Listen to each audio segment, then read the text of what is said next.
یہ بھی ہمارا بڑا سوشل فنکشن ہے، بہت بڑا، اور اس میں فضول خرچیاں ہو رہی ہیں، حرام کی کمائی ہوئی کمائی جو ہے وہ پانی کی طرح بہائی جاتی ہے۔ ابھی مجھے ایک صاحب نے بتایا کہ ممبئی میں 2 شادیاں ہوئی ہیں مسلمانوں میں، ایک میں 1.5 کروڑ روپیہ خرچ ہوا، ایک میں 80 لاکھ خرچ ہوا۔ ہم نے وہاں اصلاحی تحریک شروع کی، ضیاء الحق صاحب نے بھی کوشش کی تھی، آرڈیننس پاس کیا تھا، لیکن یہ چیزیں قانون سے نہیں۔ آپ کہیں کہ کسی دعوت میں 50 سے زیادہ مہمان نہیں آئیں گے، وہ 100 آ گئے تو زیادہ سے زیادہ یہ ہوگا پولیس والوں کو رشوت کا کھاتا کھل گیا، جو یہ پیسے لے جائیے صاحب۔ کبھی کبھی وہ پکی پکائی دیگیں لے جا کے اپنے تھانے میں بیٹھ کے کھاتے تھے،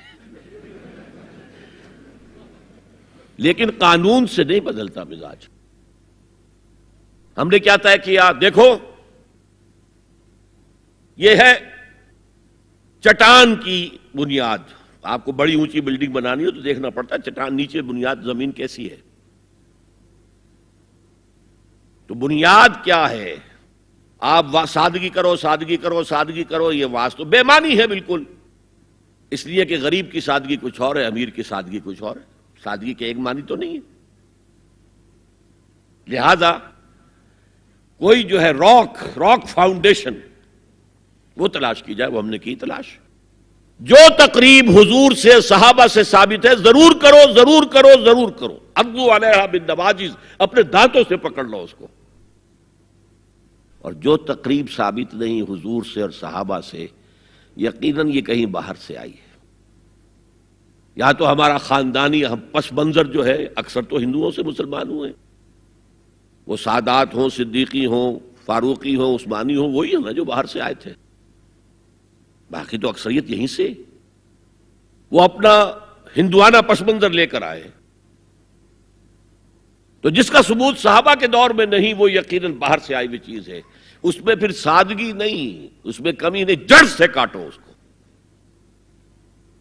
اس بنیاد پر ہم نے 5 فیصلے کیے، ذرا سن لیجئے آپ بھی، اگر آپ کوئی سوشل ورک کرنا چاہیں اس کو عام کریں۔ نمبر 1، نکاح مسجد میں۔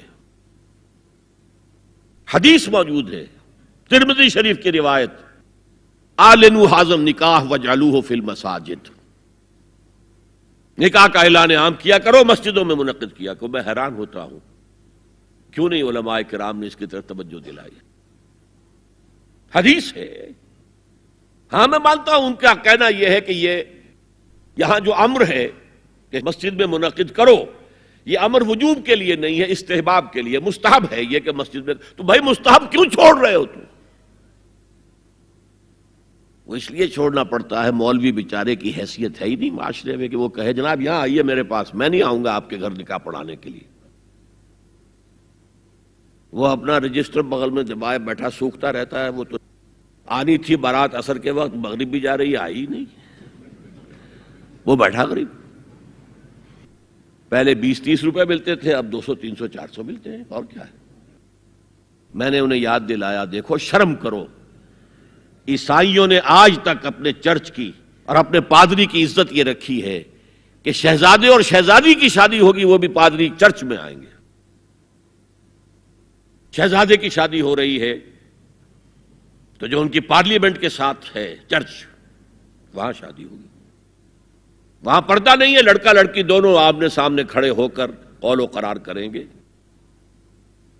ہمارے ہاں پردہ ہے تو اس لیے لڑکی کے گھر بھی جائیں گے تو لڑکی تو محفل میں نہیں آئے گی، لڑکی کا ایک وکیل ہوگا، وہ وکیل اجازت لے کر آئے گا، 2 اس کے گواہ ہوں گے، اس کے سامنے اجازت لی گئی، پھر وہ نکاح خواہ کو اجازت دیں گے، وہ نکاح پڑھا دیں گے۔ پہلی بات یہ ہو گئی کہ نکاح مسجد میں۔ نمبر 2، نکاح کے موقع پر کوئی دعوت طعام نہیں، کوئی ثابت نہیں۔ دعوت طعام صرف ایک ہے، وہ ولیمہ ہے، اور اس قدر معقول بات ہے، سب باپ اپنے سینوں پر ہاتھ رکھ کر سوچیں اور میری بات سنیں، کیا بیٹی کو گھر سے رخصت کرنے کا وقت جو ہے وہ خوشی کا وقت ہوتا ہے؟ جب بیٹی گھر سے جا رہی ہو، کوئی جانور بھی آپ قربانی کے لیے، کوئی مینڈھا کو بکرا لے آئیں 8-10 دن پہلے اور بچے مانوس ہو جائیں تو وہ جب آپ ذبح کرتے ہیں تو پچھاڑے کھاتے ہیں کہ نہیں بچے؟ اور یہ لخت جگر ہے، نور چشم ہے، 18 20 22 برس گھر میں رہی ہے، وہ جا رہی ہے. خوشی نہیں ہے وہاں، صرف یہ ہوتا ہے اے سائی آف ریلیف کہ ایک ذمہ داری کا بوجھ تھا، اللہ نے آج پورا کرا دیا، اتروا دیا بوجھ. پھر بھی اندیشہ ہوتا ہے، پتہ نہیں مزاج ملے نہ ملے، نئے ماحول میں جا رہی ہے، وہاں جا کر ایڈجسٹ ہو یا نہ ہو، اندیشے پھر بھی ہوتے ہیں ذہن کے اندر. تو ان سے مرغ پلاؤ کھانا اور متنجن کھانا کوئی معقول بات نہیں ہے. معقول بات کیا ہے؟ لڑکا، اس کا گھر آباد ہوا ہے، وہ ولیمہ کرے، اس پر باقاعدہ احادیث اولبو ولو بشاتن، ولیمہ ضرور کرو چاہے ایک ہی بکری ہو تمہارے پاس، ذبح کرو، کاٹو، کھلاؤ گوشت اپنے دوستوں کو، احباب کو.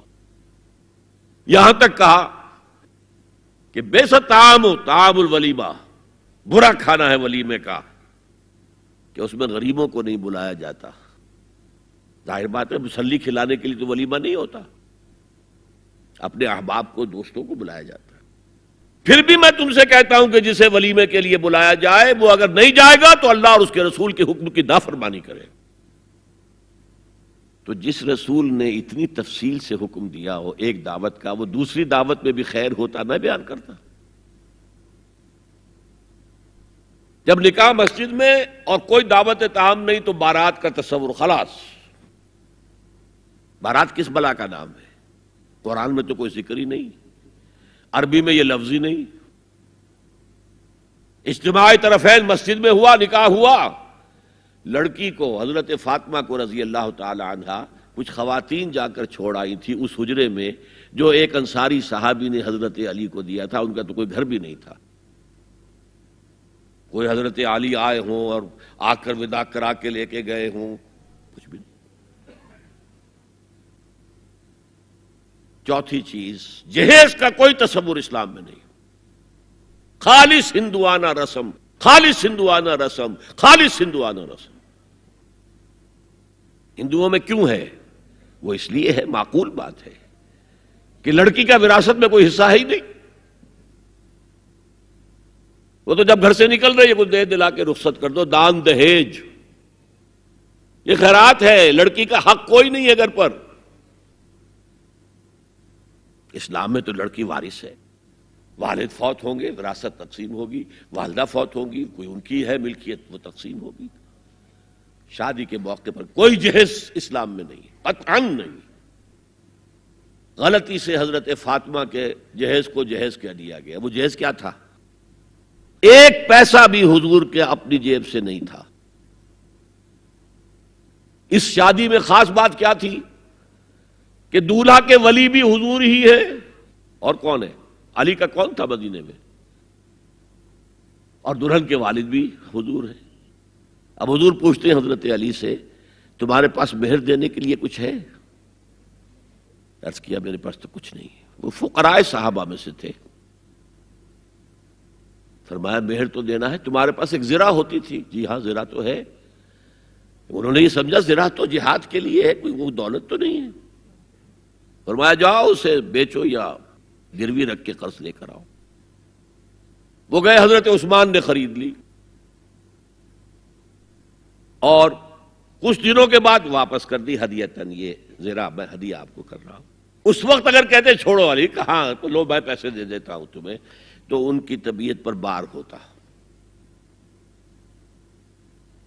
اس پیسے سے حضور نے کچھ پیسے گھر بھیجے اندر، دلہن کو ذرا تیار کر دو.